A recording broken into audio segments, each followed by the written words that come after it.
I've got like 5 pretty key rules that everyone can follow. First is 30 plants a week is what you should be trying to aim at. And many people fall off their chair when they think that, because they say, well, I didn't know there were 30 plants, or apart from peas and carrots, what can I possibly eat? But it's not as hard as it sounds, because a nut is every nut and every seed and every herb is a plant in effect. Of course, yeah. And as well as the standard fruits and vegetables, different coloured fruits and vegetables have different chemicals, so therefore count, and will be nourishing different microbes. So it's having a different concept of what plants mean. So we talk about nuts, seeds, herbs. Adding a spice mix to a tablespoon of a spice mix to your meals will increase your gut microbe diversity and health, because there's so many different specialist microbes that just love a bit of turmeric or love a bit of cardamom. They'll use that and use that as a source of energy, and that's really important to understand. So this diversity. So rather than 5 a day and having the same 5 a day, which are often unhealthy fruits that are too sugary, or orange juices, etc. The idea that it's spread over a week and you get this diversity in is where we need to go. Second point is about eating the rainbow, eating brightly coloured fruits and vegetables, because we now know that the more brightly coloured, they contain chemicals which are natural defense chemicals for plants called polyphenols. And these are chemicals that stop insects eating the plants. They protect them from the sun and the wind and the cold. But when we eat them, and they're often slightly bitter, tannic ones, like you find on grape skins or coffee grounds, for example, which is a plant, a coffee. We can get onto that. Amen. It's a health food. So high polyphenols, brightly coloured, bitter plants, what you need, and that again includes high polyphenol foods. You get dark chocolate, olive oil, coffee, red wine, things you wouldn't necessarily regard as healthy, but we now know are. No, that's good to know.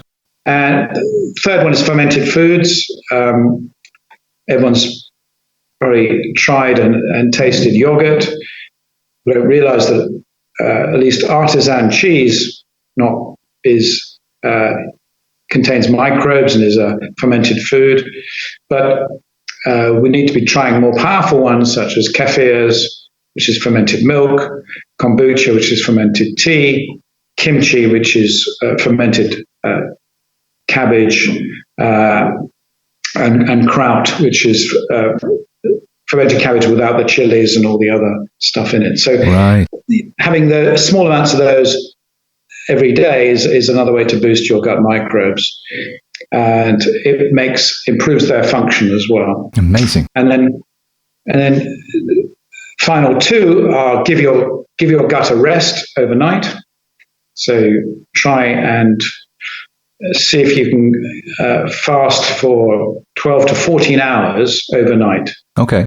And that's been shown to improve your metabolism and improve your gut health. Wow. The idea that if they're resting, you get a repair team can come out and clean up your gut wall. If you're always eating, you're always having midnight snacks and very early breakfasts, simply you don't get that rest period, and your gut lining suffers. It doesn't get cleaned up properly. And there's now about 20 studies showing that this time-restricted eating is actually beneficial for you. And so we should be eating in smaller time windows, and that's good for your gut health. And the final one is reduce the amount of ultra-processed foods you eat. Right. So artificials, because they contain very little fiber, they contain all kinds of chemicals you can't find at home. Many of your microbes won't encounter in nature, including things like artificial sweeteners, which come from the petroleum industry. Right. emulsifiers which stick the foods together. All of these are bad for your gut health, and will make them produce abnormal chemicals that can actually make you metabolically unhealthy, more like a diabetic. So they're my sort of 5 rules that everyone can apply regardless of what their starting point is. That's awesome.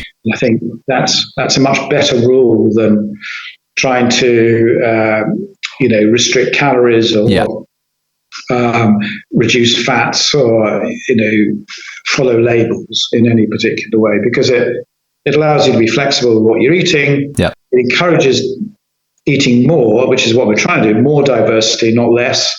Doesn't restrict you in any way. It doesn't say you can't eat ultra-processed foods, because we all do, but just consciously aware that you're trying to improve that balance.